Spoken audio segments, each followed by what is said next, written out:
This is VOA News. I'm Joe Ramsey.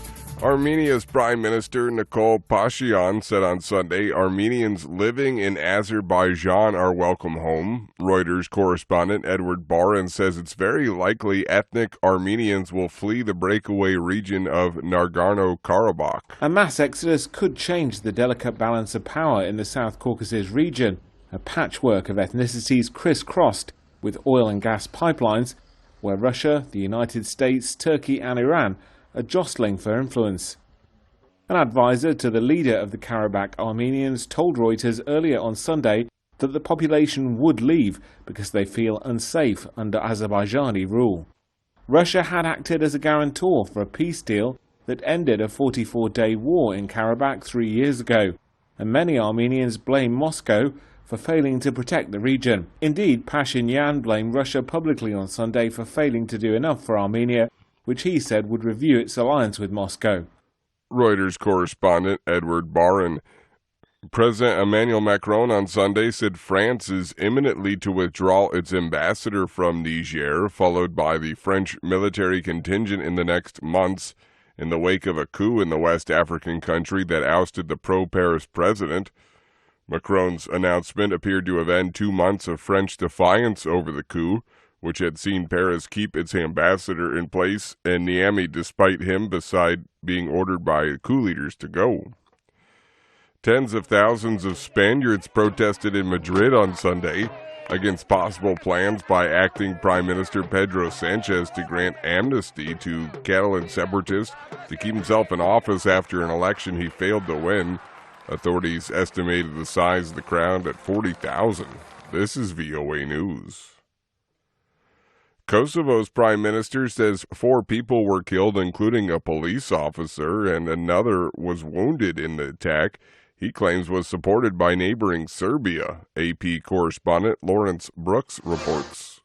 Prime Minister Albin Kurti says masked professionals armed with heavy weapons opened fire on a police patrol north of the capital Pristina in the early hours of the morning.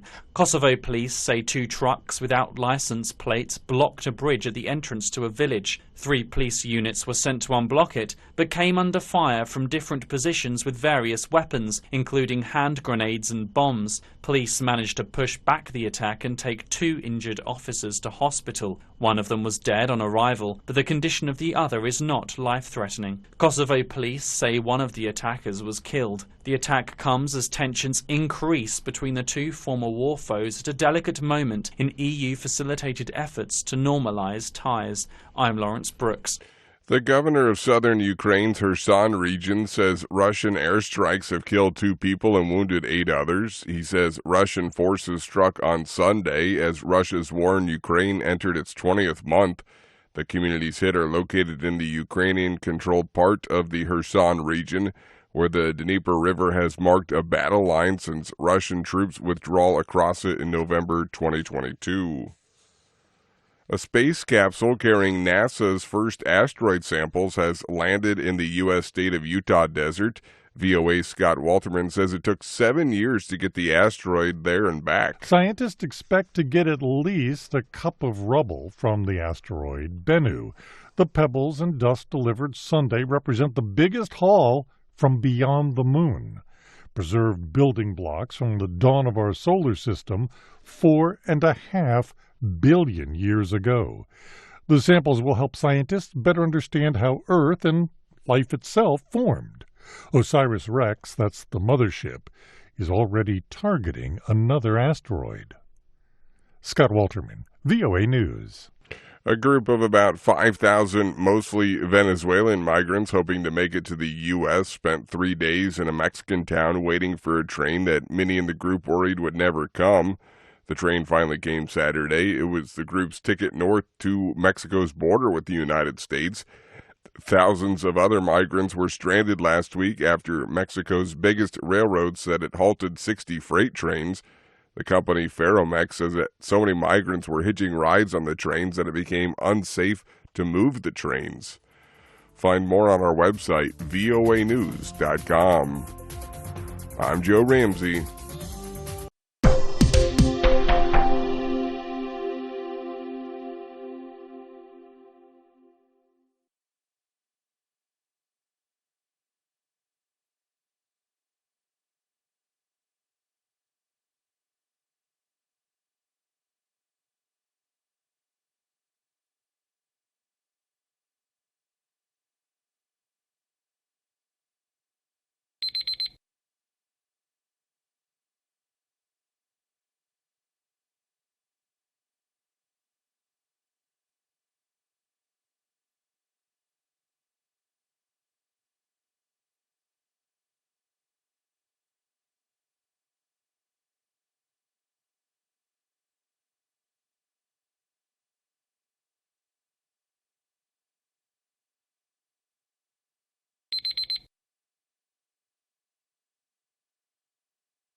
Thank you for watching.